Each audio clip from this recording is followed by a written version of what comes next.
சமகாலங்கள்ல யுத்த பூமியில ஒரு விஷயம் மட்டும் பொருந்தி போகுது. என்ன அப்படின்னா, உக்ரைன் யுத்தமாகட்டும், இல்ல காசா யுத்தமாகட்டும், இப்ப சிரியாவுக்குள்ள நடக்கக்கூடிய உள்நாட்டு யுத்தமாகட்டும்.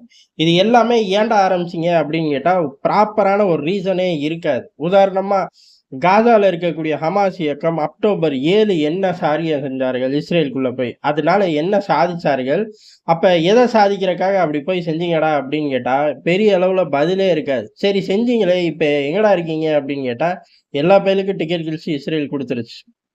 அதே போல ரஷ்யா கூட இப்போ ஒரு பேச்சுவார்த்தைக்கு தயார், ஆச்சாக்கு பூச்சாக்குன்னு பேசுற ஜெலன்ஸ்கி, அன்னைக்கு யுத்தம் ஆரம்பிக்கும்போது 1,00,000 வீரர்கள எல்லைகள்ல நிறுத்திட்டு, புல்லட் ப்ரூஃப் ஜாக்கெட்ட போட்டுக்கிட்டு, பெரிய அளவுல எல்லைகள்ல நின்னு வீரவசனம் பேசினாரு. அத பேசாம இருந்திருந்தா இன்னைக்கு இந்த நிலைமையே இல்ல. சரி அப்படி ஆரம்பிச்சு என்ன சாதிச்சார்கள்ன்னு கேட்டா, கிரிமியாவ காப்பாத்த போறேன் அப்படின்னு ஆரம்பிச்சேம்பார்கள். கடைசியில 20% நிலம் சேர்ந்து போச்சு.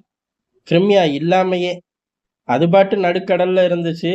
இப்ப மெயின்லேண்ட்ல இருந்தே பிச்சு குடுக்க வேண்டிய சூழ்நிலை ஆயிருச்சு. அதுக்கு கொஞ்சமும் நாங்க சளைச்சவர்கள் இல்லை அப்படிங்கிற மாரி தான், இப்ப சிரியாவுக்குள்ள அல்ஷாம் இயக்கம் கிளம்பி போச்சு. கிளம்பி போன அன்னைக்கே தலைவருக்கு ரஷ்ய படைகள் டிக்கெட்ட கிழிச்சு குடுத்துட்டாய்ங்க.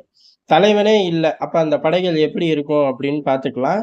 ஏகப்பட்ட பகுதிகள்ல சிதறடிக்கப்படுது. இதுல அந்த இயக்கம் ஏறக்குறைய ஒரு முடிவுரைய நோக்கி போகும். அது ஒரு தனி கதை. அதே மாரி கிளப்பி விட்டு பெரிய அளவுல இந்த பக்கம் மைலேஜ் எடுக்க ஆரம்பிச்சுட்டார்கள். காரணம் என்ன அப்டின்னா, ஈரான் எங்க இறங்குனாலும் படுதோல்வி அப்படிங்கிற கதை மாரி, ஈரான் படைகள் உள்ள இறங்கி மைலேஜ் எடுக்க ஆரம்பிக்குது. ரஷ்ய படைகள் உக்ரைன் யுத்தத்துல எவ்வளவு ஃபோக்கஸ் இருந்தாலும் சரி, இந்த பக்கம் எங்கனால ஹோல்ட விட்டு தராம பாதுகாத்துக்க முடியும் அப்படிங்கிறதையும் அவர்கள் காட்டிட்டார்கள். இந்த 2ம் சமகாலத்துல நடந்துகிட்டு இருக்கு. பெரிய அளவுல ஏர் ஸ்ட்ரைக் மூலியமாவே மைலேஜ் எடுத்துக்கிட்டு இருக்க ரஷ்ய படைகள் பல பகுதிகள ஆசாத் ரெஜிம் மீண்டும் மீட்டுக்கிட்டு இருக்கு. இதுக்கெல்லாம் உச்சகட்டமா போய் இப்ப அமெரிக்கா, அதாவது அன்னை அமெரிக்கா பொதுவாவே இந்த மாரி இடங்கள்ல ரஷ்யா கூட மறைமுகமா பேச்சுவார்த்தை அப்படிங்கிறது எப்பயுமே இருக்கும். அத வெளில சொல்லிக்க மாட்டாய்ங்க ஒரு பயலுகளும்.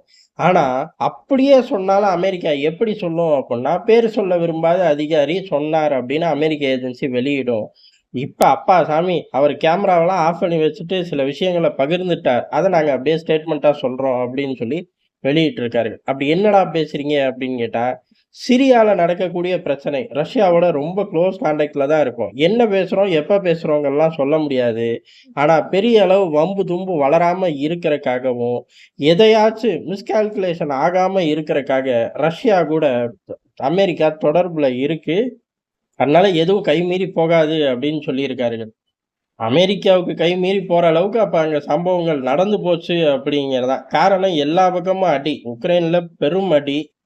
அதே மாரி இங்கேயும் கொஞ்சம் நஞ்ச ஹோல்டு இருக்கிறதையும் தொடச்சு ரஷ்யா எரிஞ்சு, சிரிய பகுதிகள்ல இருந்து அமெரிக்காவ வெளியேத்திரும். ஆப்கான்ல இருந்து அமெரிக்கா தெறிச்சு ஓட்டுன மாரி அப்படிங்கிற ஒரு சூழ்நிலை உருவாகுங்கிறத நம்மளே விரிவா பார்த்தோம்.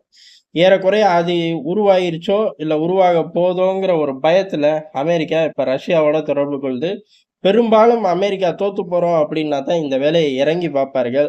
இந்த வேலைய இறங்கி பார்த்துட்டோம் அப்படின்னு வெளிப்படையா சொல்றார்கள் பாருங்கள். அப்ப கன்ஃபார்மா அந்த இடத்துல அமெரிக்காவுக்கு பெரிய அடி. என்ன நடந்திருக்கும் அப்படிங்கிறலாம் வரும் நாட்கள்ல வெளில வரும். மேக்ஸிமம் என்ன நடந்திருக்கும் அப்படின்னா, அங்க கைமீறி போது. அதே சமயம் ட்ரம்ப் வந்த அப்பாட அந்த இடம் ஃபோக்கஸ் இல்லாம இருக்கும். அதனால பைடன் நிர்வாகம் ஆரம்பிச்சு வச்சது தான் அப்படின்னு சொல்லி பெரிய அளவுல கால்ல விழுந்திருப்பார்கள். இருந்தாலும் தன்னோட மைலேஜ ரஷ்யா எடுக்காம விடாது. அதே சமயம் கொஞ்சம் மைலேஜ பைடன் தரப்பு இழந்துட்டு வேண்டியது தான். பைடன் தரப்பு எங்கேயா மைலேஜ் எடுத்துச்சு அப்படின்னு தான் ரஷ்ய டெலிகிராம் சேனல்ல கேட்கிற விஷயமா இருக்கு. காரணம் உக்ரைனுக்குள்ள அவர்கள் பிளான் போட்டது நடந்துச்சா ரஷ்யாவுக்கு எதிரா அப்படின்னு கேட்டா இல்ல. சிரியாலயும் அதே மாரி ஒரு பிளான் தான். இங்க ஃபோக்கஸா இருக்கு. இங்கேயும் சேர்த்து கொளுத்தி விடுவோம். எப்படி சமாளிக்கிறாய்ங்க அப்படின்னு பார்ப்போங்கிறது தான். ஆனா, இப்ப நெனச்சோனே கொளுத்துறக்கு ஒரு சிஸ்டமேட்டிக்கா அங்க ஒரு கிரவுண்ட கிரியேட் பண்ணி அமெரிக்கா வச்சுச்சு.